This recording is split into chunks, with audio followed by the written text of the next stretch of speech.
अगर कोई भी आदमी को किसी तहसील में जाना पड़ जाता था, तहसीलदार के दफ्तर में जाना पड़ जाता था, तो उसके लिए ये एक बहुत बुरे सपने की तरह होता था। अंदर जाते हुए घबराता था और पूरा सारा खत्म होने के बाद जब तक वो बाहर निकलता था उसको निचोड़ लिया जाता था बुरी तरह से। और ये अंग्रेजों के टाइम से चला आ रहा था। तो मैं समझता हूं कि आज यहां पे पंजाब के अंदर, मोहाली के अंदर जो शुरू किया जा रहा है पायलट बेसिस पे, ये केवल पंजाब के लिए नहीं, पूरे देश के लिए आज एक ऐतिहासिक दिन है। और एक बार जब ये चालू हो, मोहाली में आज चालू हो गया, पूरे पंजाब में जब चालू हो जाएगा तो पूरे देश के लिए ये एक सीख होगा जिसे बाकी देश में भी लागू किया जा सकता है। हम जानते हैं कि रजिस्ट्री कराने में जैसे ही एक आदमी तहसीलदार के या सब रजिस्ट्रार के दफ्तर में घुसता है,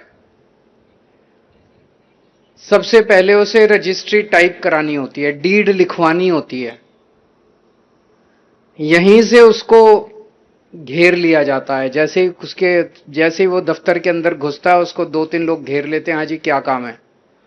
वो कहता है मेरे को रजिस्ट्री डीड लिखवानी है, वो सारा काम कराएंगे। और उसको दलाल पकड़ के ले जाते हैं और फिर उसकी सेटिंग होती है। डीड लिखवाने का भी पैकेज होता है कि इतने पैसे लगेंगे, और उस पैकेज में तहसीलदार का भी हिस्सा होगा, सब रजिस्ट्रार का भी हिस्सा होगा।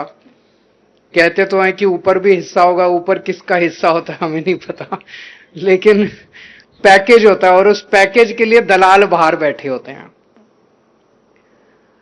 उसके बाद फिर वो रजिस्ट्री डीड उसकी वहां पे दी जाती है। डीड के अंदर अगर पैकेज ना हो तो उसमें 100 ऑब्जेक्शंस हो जाती हैं।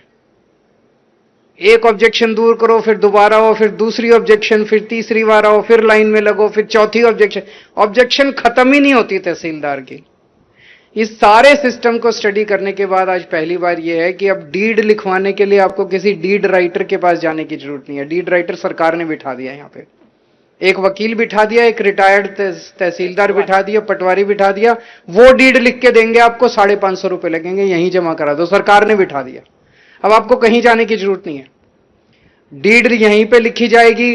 डीड लिखने के बाद आप अपनी फीस जमा करा देते हो। फीस, उसके बाद आपको उसी टाइम मैसेज आ जाता है जी आपकी डॉक्यूमेंट्स जमा हो गए, फीस जमा हो गई। 48 घंटे के अंदर आपको आपके ऑब्जेक्शन बता दिए जाएंगे। सब रजिस्ट्रार को 48 घंटे मिलते हैं यहां पे। 48 घंटे के अंदर अब अनाप शनाप ऑब्जेक्शन तहसीलदार नहीं बता सकता। अभी कंप्यूटर के अंदर हम देख रहे थे 8 या 10 तरह के ऑब्जेक्शन लिखे हुए हैं। उसे उसके अंदर से ही कोई ऑब्जेक्शन बताना है। वो जो भी ऑब्जेक्शन बताएगा उसकी एक कॉपी डीसी के पास जाती है। डीसी को जितने आज पूरे दिन में आए केस सारे देखने होते हैं। किसी तहसीलदार ने बदमाशी करके कोई गलत ऑब्जेक्शन तो नहीं डाल दिया। जो पहले ऑब्जेक्शन पे ऑब्जेक्शन, अब नहीं है। जो ऑब्जेक्शन लगानी है एक बार में लगाओ, 48 घंटे में लगाओ। और अगर गलत ऑब्जेक्शन लगाए तो डीसी उसकी चेकिंग करेगा।